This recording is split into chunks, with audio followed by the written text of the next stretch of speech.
প্ৰবীণ চন্দ্ৰ শইকীয়া আৰু পুষ্পলতা শইকীয়া হুৱাৰণী ফুটবলৰ ফাইনেলত প্ৰৱেশ ৰেবেলছ FC। ট্ৰাইবেকাৰ পদ্ধতিত ৬-৫ গলত ডিমাকুচি অৰ্গেন ক্লাবক পৰাজিত কৰে ৰেবেলছ FC হালবাৰীয়ে। অহা ৬ অক্টোবৰ নিশাৰ ভাগত অনুষ্ঠিত হ'ব চূড়ান্ত খেল।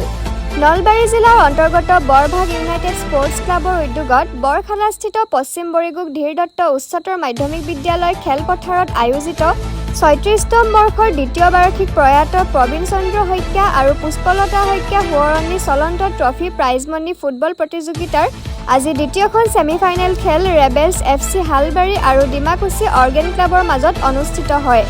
আজিৰ খেলখন উদ্বোধন কৰে সমাজকৰ্মী পুলিন চন্দ্ৰ লহকৰে। আনহাতে খেলত আছুৰ কাৰ্যালয় সম্পাদক ভৱজ্যোতি ডেকা, সদৌ অসম বাস্কেটবল সন্থাৰ ৰেফাৰী ৰাজীৱ শৰ্মা, বৃন্দাবন থিয়েটাৰৰ প্ৰযোজক বংকিম ৰায় মেধিকে ধৰি কেইবাজনো আমন্ত্ৰিত অতিথিয়ে অংশগ্ৰহণ কৰে। খেলত ৰেবেলছ FC দলে ডিমাকুচি অৰ্গেন ক্লাবক ট্ৰাইবেকাৰ পদ্ধতিত ৬-৫ গলত পৰাস্ত কৰি ফাইনেলত প্ৰৱেশ কৰে।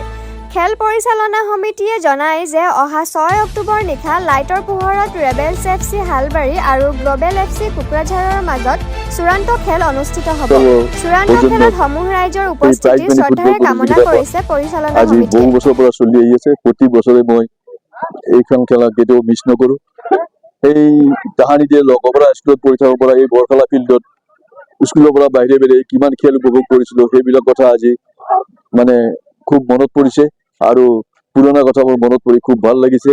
আৰু ইউনাইটেড স্পৰ্টছ ক্লাবৰ সমূহ সদস্যৰ তৰফৰ পৰা এই যিটো মেইনটেইন কৰি আছে তেওঁলোকে ফুটবল খেলাখন, তেওঁলোক সদায় প্ৰশংসনীয়। আৰু এই প্ৰাইজ মানি ফুটবল প্ৰতিযোগিতাত দীৰ্ঘায়ু কামনা কৰিছোঁ আৰু ময়ো আশা কৰিছোঁ যাতে ভৱিষ্যতেও এনেকুৱা ধৰণৰ খেল আমি ইয়াত উপভোগ কৰিবলৈ পাম। বৰভাগ ভিতৰত এটা অগ্ৰণী অনুষ্ঠান বৰভাগ ইউনাইটেড স্পৰ্টছ ক্লাব। আচলতে তেখেতসকলে প্ৰত্যেক বছৰে গ্ৰাম্য অঞ্চলত উঠি অহা নৱপ্ৰজন্মসকলক উলিয়াই অনাত তেখেতসকলে এই প্ৰতিযোগিতাখনৰ ফুটবল প্ৰতিযোগিতাখনৰ জৰিয়তে এটা বিশেষ ভূমিকা গ্ৰহণ কৰিছে। আমি সদৌ অসম ছাত্ৰ সন্থা মজিয়াৰ পৰা তেখেতসকলৰ এই প্ৰচেষ্টাক আমি শলাগ লৈছোঁ আৰু ধন্যবাদ জনাইছোঁ। আচলতে এই পিটছখন এখন গ্ৰাম্য অঞ্চলৰ পিটছখনত কৰণীয় বহুতখিনি কাম আছে। আজিও ইয়াত আহি আমি দেখিবলৈ পাইছোঁ। আমি এই ক্ষেত্ৰত আহি আমি ইয়াত উপস্থিত হৈ চৰকাৰৰ তৰফৰ আমি অনুৰোধ ৰাখিছোঁ বা দাবী জনাইছোঁ যে এই ফিল্ডখন খেলপথাৰখন কৰণীয় কামখিনি কৰিব লাগে আৰু ইয়াত এখন আমাৰ যাতে উঠি অহা নৱপ্ৰজন্মৰ খেলৰ প্ৰতি যাতে ভাল এটা চিন্তা কৰিব পাৰি, এটা প্ৰশিক্ষণৰ ব্যৱস্থা কৰি যেতিয়া আমাৰ অনাগত দিনকেইটাত আগুৱাই যাব পাৰে তাৰ মই ব্যৱস্থা ৰাখিব পাৰিম আহ্বান ৰাখিছোঁ।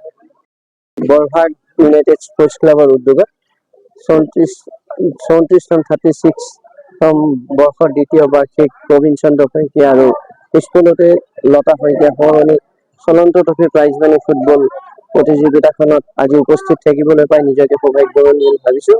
সেই হিচাপে ফুটবলত তেখেতসকলে মোক মাতি অনাৰ বাবে মই তেখেতসকলক ধন্যবাদ জ্ঞাপন কৰিছোঁ। আৰু আজি খেলখন চাই ভাল লাগিছে।